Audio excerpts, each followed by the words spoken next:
اعوذ باللہ من الشیطان الرجیم بسم اللہ الرحمن الرحیم ومن اظلم ممن منع مساجد اللہ، اور اس شخص سے بڑھ کر کون ظالم ہو سکتا ہے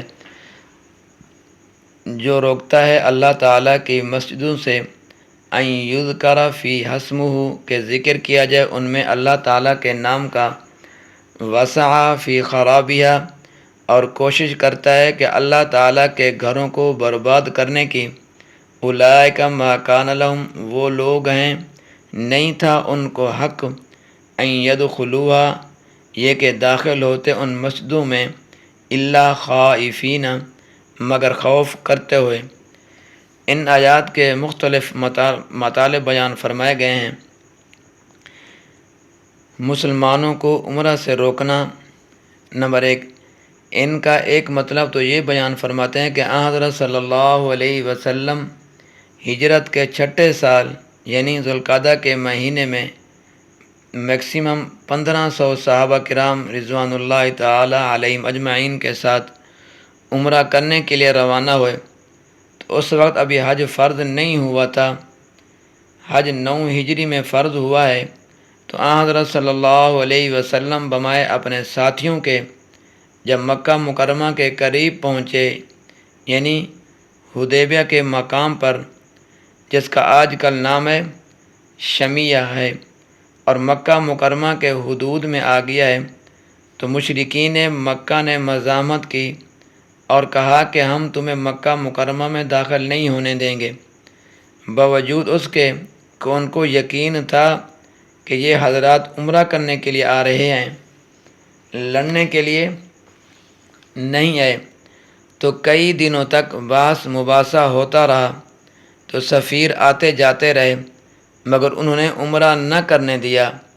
پھر اگلے سال 7 ہجری میں آپ صلی اللہ علیہ وسلم نے عمرۃ القضاء کیا۔ تو ان مشرکین مکہ سے بڑا ظالم کون ہے کہ جنہوں نے اللہ تعالیٰ کی مسجد سے روک دیا، چونکہ اوپر مشرکین کا ذکر تھا نا، تو اس لیے یہ مطلب بھی ہو سکتا ہے۔ اسی طرح ایک مرتبہ شاہ روم کا مسجد اقصی پر حملہ اور نمازیوں کا قتل عام، اور یہ مطلب بھی بیان کرتے ہیں کہ حضرت صلی اللہ علیہ وسلم کی ولادت اور بسعادت سے پہلے روم کا ایک بادشاہ تھا جس کا نام تھا تیتس، اس کا نام تیتس بھی لکھتے ہیں اور تیتوس بھی لکھتے ہیں۔ تو عیسائیوں نے اس کے ساتھ مل کر مسجد اقصی پر حملہ کیا اور جتنے یہودی نمازی تھے ان سب کو قتل کر دیا، اور مسجد اقصی کے آس پاس کے علاقوں میں بھی اس نے بڑا طوفان کھڑا کیا، اور اتنی قتل و غارت کی اس آدمی نے، تو تاریخ بتاتی ہے کہ گلیوں میں اتنا خون تھا کہ گھوڑوں کے گھٹنے اس میں ڈوبے ہوئے تھے خون میں۔ تو اس نے لوگوں کو اللہ تعالیٰ کے گھر میں ذکر کرنے سے روکا اور قتل کیا۔ تو اس سے بڑا کون ظالم ہو سکتا ہے؟ چونکہ اوپر نصارہ کا بھی ذکر ہے، لہذا یہ مطلب بھی بن سکتا ہے۔ بہرحال اللہ تعالیٰ کے گھر سے روکنے والے سے بڑا ظالم کون ہو سکتا ہے؟ تو اللہ تعالیٰ کے گھروں میں اللہ تعالیٰ کا نام لینے سے روکے، حالانکہ روکنے کی بجائے ان کو تو چاہیے تھا کہ اللہ تعالیٰ کے گھر میں ڈرتے ہوئے اور خوف کھاتے ہوئے داخل ہوتے، الٹا یہ کیا کرتے ہیں؟ روکتے ہیں۔ لہم فی الدنیا خزی، ان کے لیے دنیا میں رسوائی ہے، وَلَهُمْ فِي الْآخِرَةِ عَذَابٌ عَظِيمٌ، اور ان کے لیے آخرت میں عذاب ہے بڑا۔ اور دوسرا مسئلہ، مسجد میں بلند آواز سے ذکر کرنا کیسے ہے؟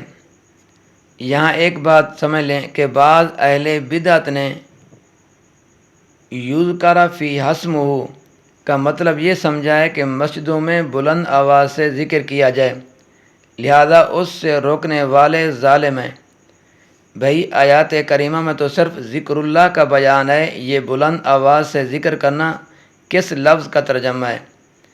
ایک ہے نفس ذکر اور ایک ہے شور ڈالنا، دونوں چیزوں میں زمین و آسمان کا فرق ہے۔ تو نفس ذکر میں تو کوئی اختلاف نہیں ہے، اور بلند آواز سے ذکر کرنا جس سے نمازی کو یا تلاوت کرنے والے کو یا سوئے ہوئے کو تکلیف پہنچے یا قرآن کریم کی تلاوت کرنے میں خلل واقع ہو تو یہ کیا ہے؟ یہ حرام ہے۔ تو مسجدوں میں بلند آواز سے ذکر کرنے کے متعلق فقہا کرام رحمۃ اللہ علیہ نے تصریح فرمائی ہے۔ فرمایا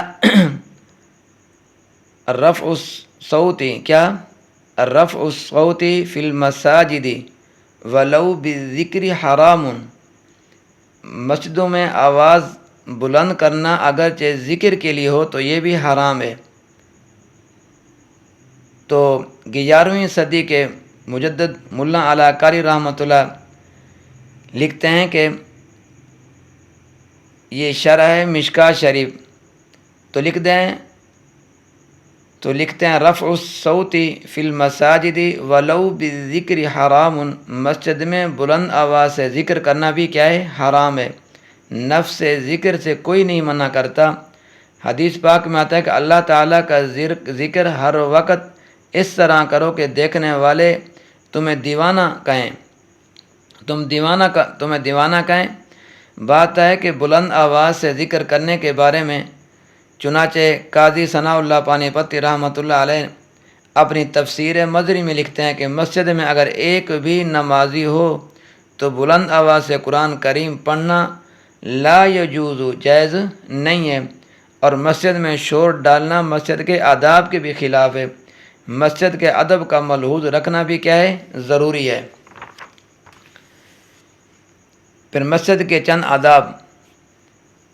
ایک موقع پر آن حضرت صلی اللہ علیہ وسلم تشریف فرما تھے کہ ایک شخص آیا، اس نے نماز پڑھنے کے بعد ان الفاظ کے ساتھ دعا کی، ان الفاظ کے ساتھ دعا کی، اللہم ارحمنی، اللہم ارحمنی و محمد صلی اللہ علیہ وسلم ولا ترحم معنا احدا، اللہ مجھ پر رحمت نازل کر اور محمد صلی اللہ علیہ وسلم پر اور کسی پر نازل نہ کر، یعنی رحمت نازل کر، اے اللہ مجھ پر رحمت نازل کر اور محمد صلی اللہ علیہ وسلم پر بھی رحمت نازل کر اور کسی پر نازل رحمت نہ کر۔ تو آپ صلی اللہ علیہ وسلم نے اس کو بلایا اور فرمایا لقد تحجرت، کیا؟ لقد تحجرت واسعا، تو نے اللہ تعالیٰ کی رحمت کو تنگ کر دیا ہے۔ اللہ تعالیٰ کی رحمت و وسعت کل شیء، ہر شے پر وسیع ہے۔ یہ باتیں کر رہے تھے کہ اس نے مسجد میں کھڑے ہو کر پیشاب کرنا شروع کر دیا۔ تو صحابہ کرام رضوان اللہ تعالی علیہم اجمعین نے اسے روکنے کے لیے دوڑے، تو آپ صلی اللہ علیہ وسلم نے منع فرما دیا کہ اس کو تکلیف نہ ہو۔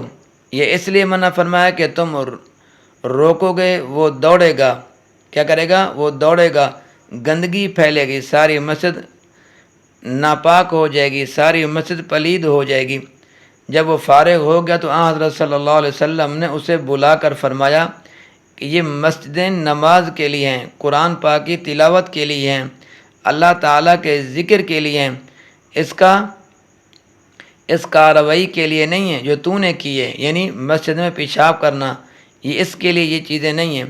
تو مسجد کا ادب اور احترام بھی بہت بڑی چیز ہے۔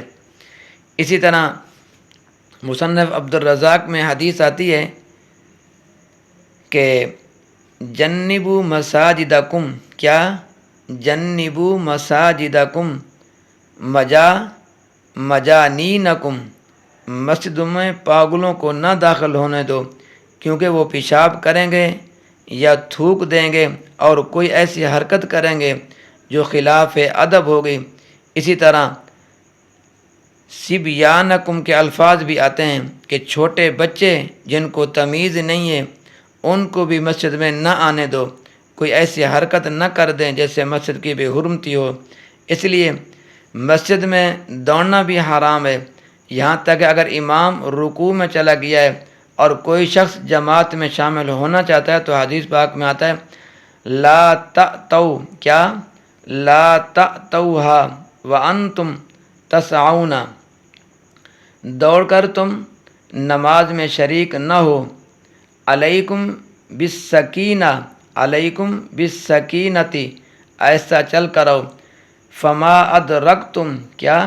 فما ادرکتم فصلوا وما فاتکم فقضوا، جو رکھتے ہیں امام کے ساتھ مل جائیں وہ پڑھ لو، اور جو تم سے رہ گئی ہیں ان کو بعد میں پڑھ لو، کیونکہ تیز دوڑنے سے مسجد کی بے حرمتی ہوگی اور یہ بڑا گناہ ہے۔ تو لہذا جتنا ہم مسجد کا ادب کریں گے، جتنا ہم مسجدوں کا احترام کریں گے، یہ ہمارے لیے بہتر ہوگا، ہماری ذات کے لیے مفید ہوگا، دوسروں کے لیے نہیں۔ فرمایا با ادب با نصیب، بے ادب بے نصیب۔ جس کے اندر جتنا ادب اور احترام ہوگا اتنا اس آدمی کو اللہ تبارک و تعالی اجر عظیم سے نوازیں گے۔ دعا فرمائیں کہ اللہ تبارک و تعالی ہمیں بھی ان صحیح باتوں میں عمل کرنے کی توفیق عطا فرمائیں، آمین۔ اللہ تبارک و تعالی میرا اور آپ کا حامی و ناصر ہو۔